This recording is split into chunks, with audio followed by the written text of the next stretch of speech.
Hello guys and welcome back. So today we're gonna do something a little bit different. I asked you guys to Twitter me questions of stuff that you would like to know about me.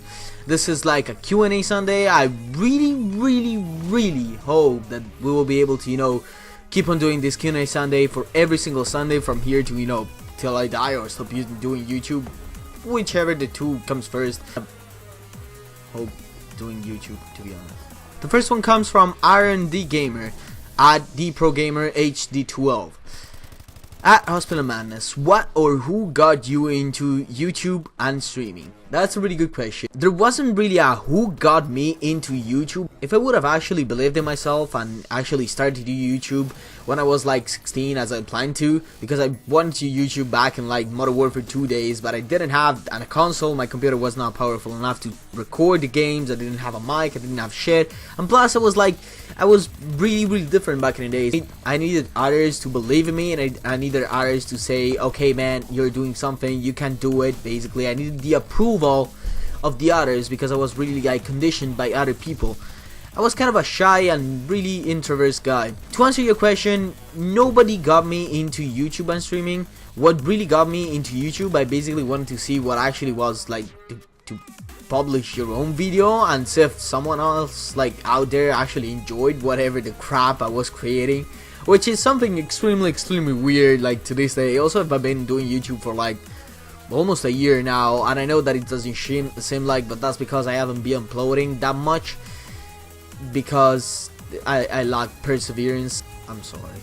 I wanted to try YouTube to give YouTube a shot, and myself on YouTube a shot, simply to understand what other YouTubers, people that I do like, that I do watch every single night, actually went through every single day. My mission, let's put it this way, is I actually wanted to gain experience on the YouTube environment and understand how basically create a science out of YouTube, which is completely wrong now that I've understood what YouTube is all about. The community, receiving feedback, and actually it's incredibly weird, but when you receive your first like, it's fucking amazing. It's someone out there that you don't know and that you will probably never meet in your entire life actually believes in you. That's something incredibly unique, which is really hard to find nowadays, world with all social medias and that kind of stuff. And I know that YouTube can be considered a social media, but what I'm trying to aim right now is telling you guys that seeing someone else believe in you, a complete stranger, in nowadays world with all people are incredibly selfish and they don't really value ethics and principles and values as they used to, back in the days. I don't know, 50 years ago, 100 years ago. It's incredibly nice. That's the only adjective that I'm gonna use. It's nice. The second question comes from DXR Havocs at DXR_Havocs Z with the Z at the end. At Hospital Madness, hashtag Q&A, what is the funniest thing that happened? For example, working environment or stream on YouTube. The first thing, the funniest sort of adventure that happened while I was working, in case you didn't know, I started working when I was 13, 14 that summer, and I did that for a couple of summers because I wanted really badly a motorbike. Usually in Italy you can drive a 125cc when you're 16, so I was like, okay, I'm gonna get my license and I'm gonna buy myself my motorbike. The motorbike of course costed way too much compared to what I actually earned, so my parents helped me a little bit with that, but that's a completely different story. That's completely different. While I was working at that workplace, I was doing the waiter or whatever was needed to do in the restaurant. I would basically do it, which could be serving at tables, cleaning the bathrooms, not together. I would clean my hands between the two actions. And I remember that once I was basically in the restaurant. It was the two owners, another guy, basically he was 2 years older than I was, I believe, and the guy that would clean dishes. I remember that the last day, or I believe it was the last day or the day before the last day, they called me out. Basically the restaurant was set in this way. There would be the restaurant here, and then it would be the external part of the restaurant, which nobody was allowed apart from the people that actually worked for the restaurant, where all they kept all I don't know, the stuff to eat, or it was the parking lot and that kind of stuff. I don't really remember that good. But in that part of the place, they called me out and it was like, hey dude, could you please go out and get some wine or stuff like that. They used an excuse, and I was like, okay, sure, no problem. It was one of the last things that I had to do that day, and I would usually work like 6 hours a day, 7 hours a day. It depended from day to day, but I was like, yeah, sure, no problem. I went outside and it was hot. It was summer, it was incredibly hot, and the guy that told me to go outside was one of the two owners. The other owner was waiting for me outside with a bucket full of all the... I really don't know what was inside the bucket. I really don't want to know. I know that it smelled. It probably was like fish or shit. And they were like, yo, since it's your last day, they decided to throw the bucket at me. And you know, we started laughing and that shit, but you gotta understand that I had to walk home, and the walking home was like at least a 20 minutes walk, and I did that in summer while thinking of fucking rotten fish. I had to go through the entire center, because here's where I lived. This was the center of the city. Here is where I went to work. I had to go this entire time, 20 minutes travel by walk, stinking like a rotten fish. Next question comes from Konna Crook at NF_Crookie at Hospital Madness. What would you do if Bin Laden came at your house? I will fucking barricade myself.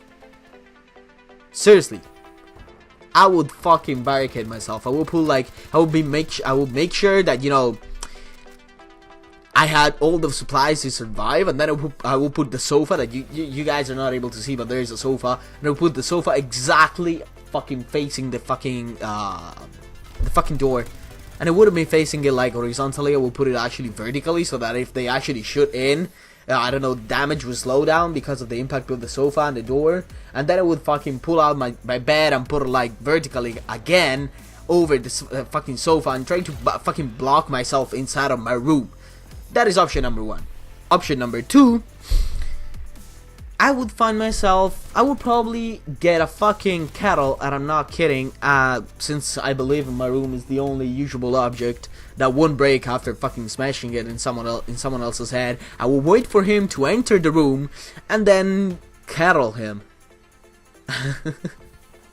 Next one comes from Terry Collier, Hospital Madness. If you could live anywhere, where would it be and why? That's a really good question. My objective, I don't know why, but I always wanted to live in the US. Either the US or Tokyo in Japan. Just because Tokyo, I mean, it seems fucking amazing, okay? It seems so fucking clean, so neat. They value tradition. I fucking love sushi. That's the only reason. I love sushi with all my heart. I would eat sushi every single day if it wasn't that fucking expensive. But yeah, that would be it. Or the second option is actually to go and live California, which is something that I'm planning to do in the future. I don't know when, I don't know how, I don't know with what money, but my objective is to go and live in California. I fucking love California. I love the concept behind being an American, you know, the American spirit. You can do whatever you want because you have the ability to do so, and you should believe in yourself and stuff like that. Plus, Americans are fucking entertaining and funny as shit. And in California, I would either go to live in either San Francisco or Los Angeles. They told me that San Francisco kind of sucks and LA is a lot better, but I'm not sure which one of the two I should choose. I would probably go and try to like spend a week in both of them and then decide. I'm not the kind of guy that, you know, plans a lot in his head and then understands what he wants to do. I'm more like the kind of guy, okay, let's try option A, let's try option B, and let's go with option X, because I still haven't decided. Next question comes from Priya's Laney. I'm sorry, girl. I know you. I'm really sorry. You always tune into the stream. You're fucking sweet as shit. But I'm still not able to pronounce your name. But she asked, if you could have a different accent, what would it be? At Hospital Madness. Okay, you gotta understand that a lot of people either give me shit or really like my accent. You guys probably have heard that I do have an accent. I'm actually Italian. I'm not English. English is not my first language. Italian is my first language, and that's why my accent is so kind of weird, like different from what like a British accent would be. To be honest, a different accent,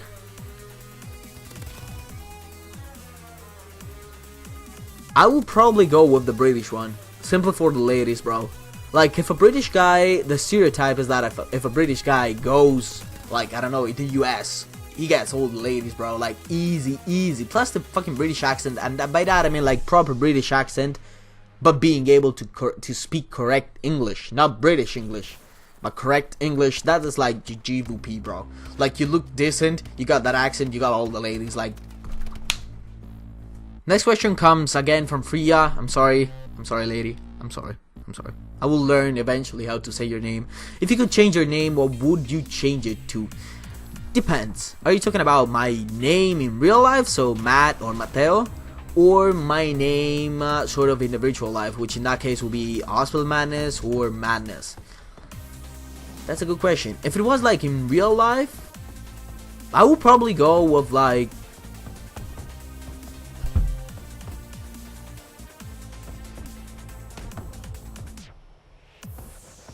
I really have no fucking clue.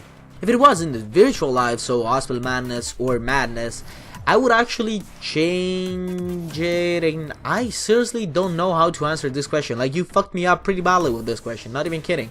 Because if you guys didn't know, there is like a huge story in the background of why my gamer tag is Hospital Madness, why my Twitch username is Hospital Madness, why my channel is called Hospital Madness.